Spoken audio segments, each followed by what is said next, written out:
വൻകുടലും ചെറുകുടലും കൂടിച്ചേരുന്ന ഒരു ഭാഗമുണ്ട്. അവിടെ വൻകുടലിൻ്റെ തുടക്ക ഭാഗത്ത് സീക്കം എന്നാണ് പേര്.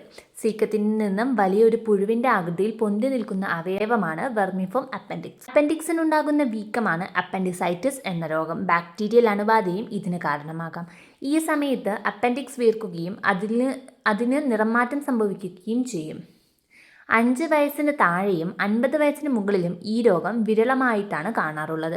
അപ്പൻഡിസൈറ്റിസിന് ചികിത്സ കൃത്യസമയത്ത് ലഭിച്ചില്ലെങ്കിൽ അല്ലെങ്കിൽ ചികിത്സ വൈകിയാൽ അപ്പൻഡിക്സിന് പഴുപ്പ് വരും. ഇതൊരു മുഴ പോലെ വീർത്തു വരികയും പിന്നീട് പൊട്ടുകയും ചെയ്യും.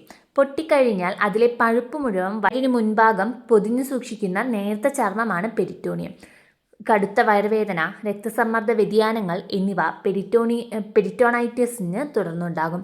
എത്രയും വേഗം ആശുപത്രിയിൽ എത്തിച്ചില്ലെങ്കിൽ രോഗിയുടെ സ്ഥിതി വഷളാകാനിടയും. ചെറിയ തോതിലുള്ള ഇൻഫ്ലമേഷൻ മാത്രമേ അപ്പൻഡിക്സിൽ സംഭവിച്ചിട്ടുള്ളൂ എന്നുണ്ടെങ്കിൽ സർജറി ആവശ്യമായി വരണമെന്നില്ല. മെഡിസിനുകൾ കൊണ്ട് തന്നെ രോഗശമനം കിട്ടുന്നതാണ്.